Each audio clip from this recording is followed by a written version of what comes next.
Okay, so today we have Gregor the Overlander by Suzanne Collins. So this book is known for kids who love adventure books will find this one hard to put down by the Boston Globe. Lumious, supremely absorbing, Kirkus Reviews by Star Review. And it is also a New York Times best-selling series. So it seems good. How about we read it? So today we'll be reading Chapter 1 and Part 1, The Fall.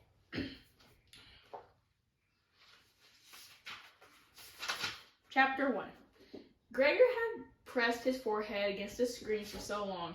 He could feel a pattern of tiny checks above his eyebrows. He ran his fingers over the bumps and resisted impulse to let out a primal caveman scream. It was building up in his chest that took long guttural howl reserved for real emergencies, like when you ran into a saber-toothed tiger without your club or your fire went out during the Ice Age. He even went so far as to open his mouth and take a deep breath before he banged his head back into the screen with a quiet sound of frustration. Ugh. What was the point anyway? It wouldn't change one thing. Not the heat, not the boredom, not the endless space of summer laid out before him. He considered walking up Boots, his 2-year-old sister, just for a little distraction. But he let her sleep.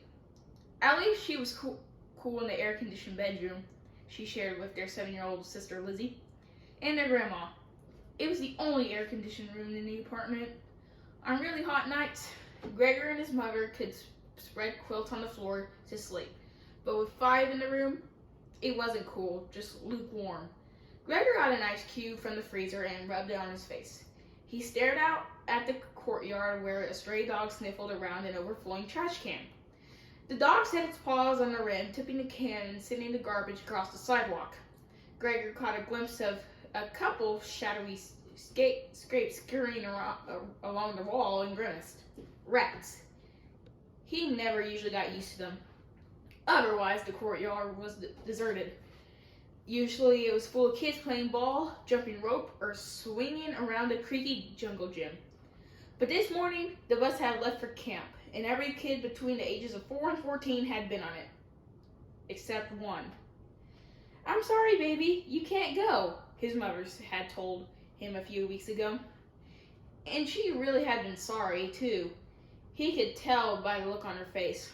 "Someone has to watch Boots while I'm at work, and we both know your grandma can't handle it anymore."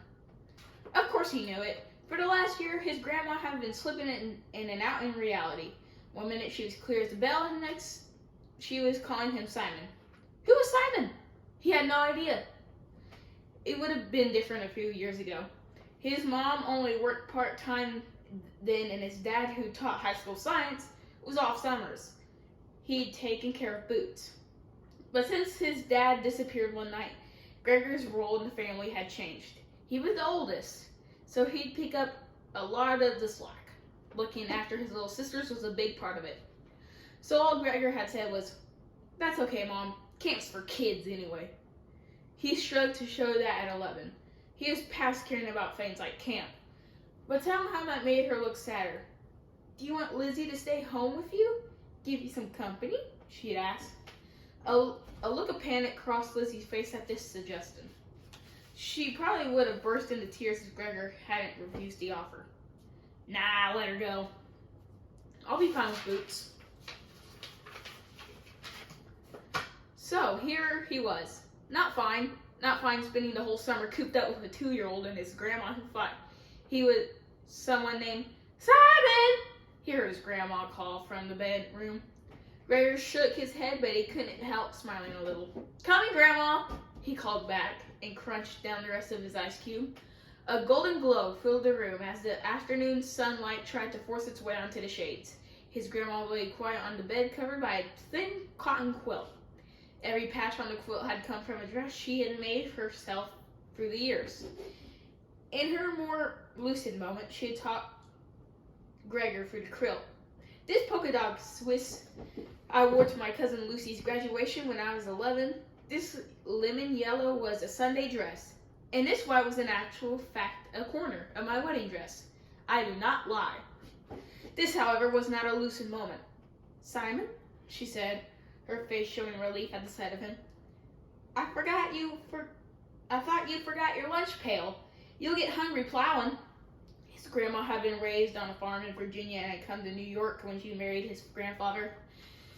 She had never really taken to it. Sometimes Gregor was secretly glad that she could return to that farm in her mind, and a little envious.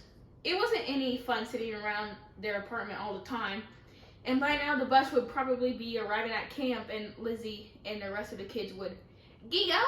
squealed a little voice. A curly head popped over the side of the crib. "Me out!" Boots stuck the soggy end of his stuffed dog's tail in her mouth and reached up both arms to him. Gregor lifted his sister high in the air, and she blew a loud raspberry sound on her stomach. She giggled, and the dog fell to the floor. He set her down to retrieve it. "Take your hat," said Grandma, still somewhere back in Virginia. Gregor took her hand and tried to focus on her attention. "You want a cold drink, Grandma? How about a root beer?" She laughed. "A root beer? What is it, my birthday? How'd you answer something like that?"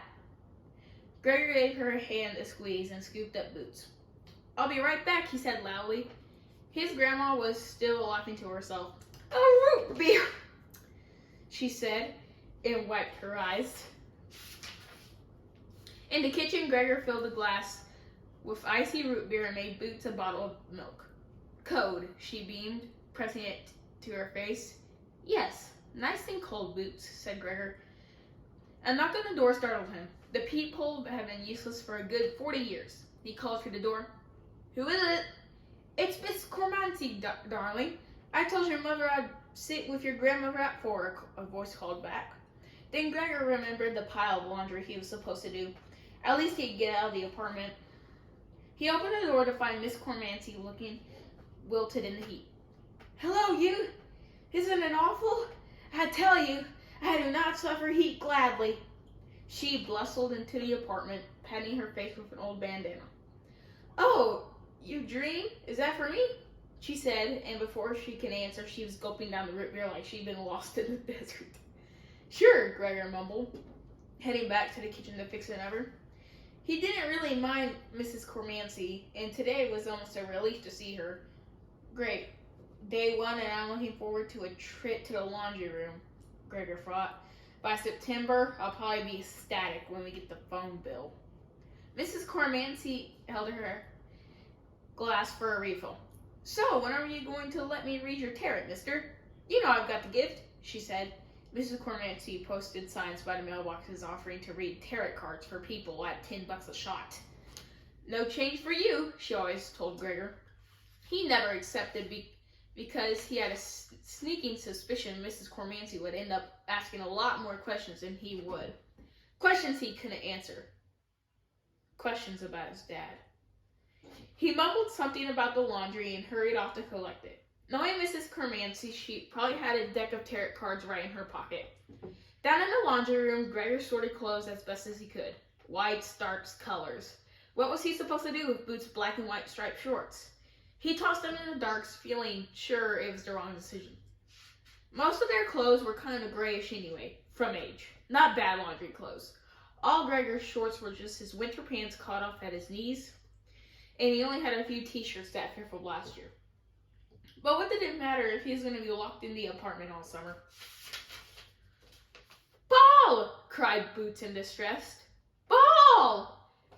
Gregor reached his arm between the dryers and pulled out an old tennis ball Boots has been chasing around. He picked off the dryer lint and tossed it across the room. Boots ran after it like a puppy. "What a mess," thought Gregor, laughing a little. "What a sticky, crusty, dusty mess."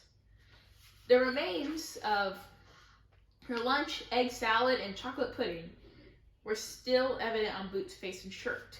She had colored her hands purple with washable markers that Gregor thought maybe a sandblaster could remove. And her diaper sagged down around her knees. It was just too hot to put in her shorts. Boots ran back to him with the ball, dryer lint floating in her curls. Her sweaty face beamed as she held out the ball. "What makes you so happy, Boots?" he asked. "Ball," she said, and then banged up her head onto its knee on purpose. to speed him up. Gregor tossed the ball down the alley between the washers and the dryers. Boots flew after it. As the game continued, Gregor tried to remember the last time he felt as happy as Boots as he did with her ball. He had some decent times over the past couple of years. The city middle school band had gone to play at Carnegie Hall. That's pretty cool. He even had a short solo on his saxophone. Things were always going to be better when he played music. The notes seemed to carry him to a different world together. Running track was good too, pushing his body on and on until everything had been drummed out of his mind. But if he was honest with himself, Gregor knew it had been years since he felt real happiness. Exactly 2 years, 7 months, and 13 days, he thought. He didn't try to count, but the numbers automatically tailed up in his head. He had some inner calculator that always knew exactly how long his dad had been gone. Boots could be happy. She wasn't even born when it happened. Lizzie was only 4, but Gregor had been 8 and had missed nothing. Like the frantic calls to the police, who had acted almost bored with the fact that his dad had vanished into thin air. Clearly did thought he had run off. They even implied it was with another woman. That just wasn't true. If there was anything Gregor knew, it was that his father loved his mother, and he loved him and Lizzie. That he would love Boots. But then, how could he have left him without a word? Gregor couldn't believe his dad would abandon the family and never look back. Accept it, he whispered to himself. He's dead. A wave of pain swept through him. It wasn't true. It couldn't be true. His dad was coming back home because what? Because he wanted it so badly, it must be true? Because they needed him? No, thought Gregor. It's because I can feel it. I know he's coming back. The washer spun to a stop, and Gregor piled the clothes into a couple of dryers. And when he gets back, he'd better have a really good explanation for where he's been, muttered Gregor as he slammed the dryer's door shut. Like he got bumped in the head and forgot who he was. Or he was kidnapped by aliens. Lots of people got kidnapped by aliens on TV. Maybe it could happen. He thought about different possibilities a lot in his head, but they rarely mentioned his dad at home. There's an unspoken agreement that his dad would return. All the neighbors thought he'd just taken off. The adults never mentioned it, and neither did most of the kids. About half of them only lived with one parent anyway. Strangers sometimes ask, though. After about a year of trying to explain it, Gregor came up with a story that his parents were divorced and his dad lived in California. It was a lie, but people believed it, while no one seemed to believe the truth. Whatever that was. And after he gets home, I can take him, Gregor said aloud, and then stopped himself. He was about to break the rule that he couldn't think about things that would happen after his dad got back. And since his dad could be back at any moment, Gregor didn't allow himself to think about the future at all. He had this weird feeling that he imagined actual events, like having his dad come back next Christmas, or his dad helping to coach the track team. It would never happen. Besides, as happy as some daydream would make him, it would only make returning to reality more painful. So that was the rule. Gregor had to keep his mind in the present and leave the future to himself. He realized that his system wasn't great, but it was the best way he'd figure out to get through a day. Gregor noticed that Boots had been suspiciously quiet. He looked around and felt alarmed when he couldn't spot her right away. He saw a scuffled pink sandal poking out from the last dryer. "Boots, get out of there," said Gregor. You had to wash her around electrical stuff. She loved plugs. As he hurried into the laundry room, Gregor heard a metallic clunk and then a giggle from Boots. Great, now she's dismantling the dryer, thought Gregor, picking up speed. As she reached the far wall, a strange scene comforted him. The metal grate of an old air duct was wide open, secured by 2 rusty hinges at the top. Boots was squinting into the opening about 2 feet by 2 feet, which led into the wall of the building. From where he stood, Gregor could see nothing but blackness. Then a wisp of, what was it? Steam? Smoke? It didn't really look like either. Some strange vapor drifted out of the hole and curled around Boots. She held out her arms and curiously leaned forward. "No!" yelled Gregor as he lunged for her.